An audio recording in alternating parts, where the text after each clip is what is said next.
Greetings. This time we will talk about the expression of sound in the time domain. The first thing I will explain is the waveform. We call a visual representation of the change in sound energy over time a waveform. It could be said that it represents the degree of air tremor depending on time. The picture below is the waveform that represents the voice sound source we are about to hear. The waveform is the representation of change in amplitude over time of sound. Let's assume there is a sine wave like below. These sine waves cause the air to oscillate at a specific intensity over specific time intervals. At this time, we call the intensity with which this signal vibrates the air the amplitude, and it is expressed as a value between -1 and 1. And the specific time interval that causes the air to vibrate regularly is called a period. And the reciprocal of this period is called frequency. At this time, the unit of frequency is hertz, which can be thought of as a unit of how many times the air is repeatedly vibrated in 1 second. If you look at the x-axis in the picture below, you can see that the period is very short. This picture is of a 440 Hz sine wave, which sounds the same as it does now.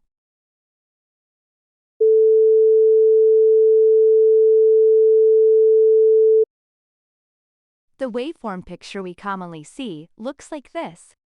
Let's use this picture to roughly infer what this sounds like. Just by looking at the outline or envelope of this waveform, you can easily identify the characteristics of the sound. The envelope refers to the outline of the original waveform. But if you simplify the outline a bit, you can draw it in this form.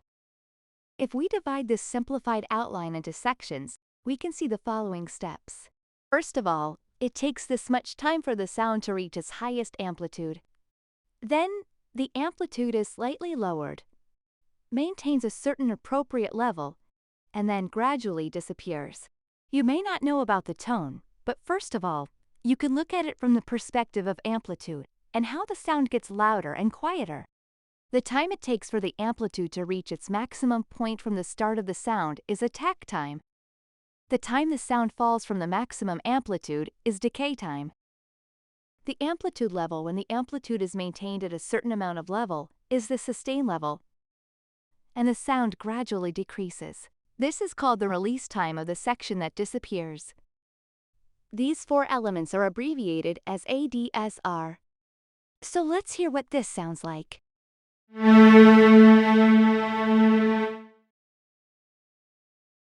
The sound gradually gets louder, drops, stays, and then fades out.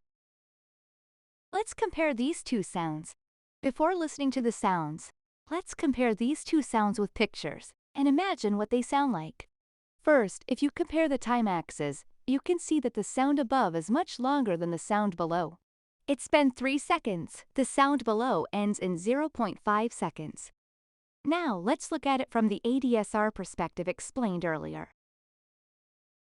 The above sound maintains an appropriate level of sustain after a fairly long attack time and short decay, and then disappears with a long release time. On the other hand, the sound below has a short attack time close to 0 and a very short decay. The sustain level is high, but the section is short and the release is relatively long. Can you imagine what it sounds like?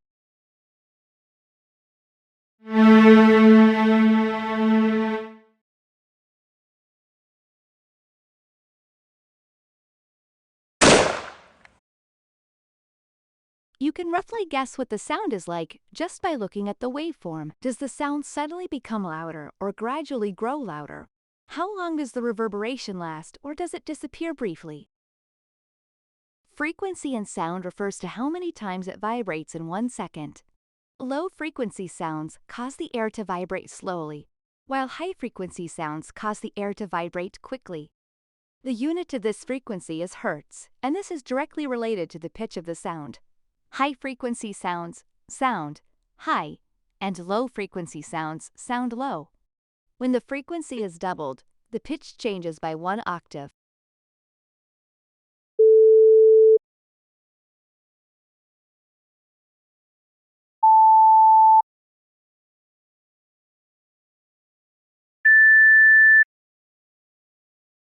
The note A4 is often the reference point for tuning musical instruments. If it becomes 880 Hz, it becomes 1 octave higher, and if it doubles again, it becomes 2 octaves higher. Doubling the frequency means making the air vibrate twice as much in the same amount of time. As you can see in the picture, when 440 Hz trembles once, 880 Hz trembles twice, and 1670 Hz trembles 4 times. We will discuss these frequencies in more detail in the next section. Welcome to the fourth dimension.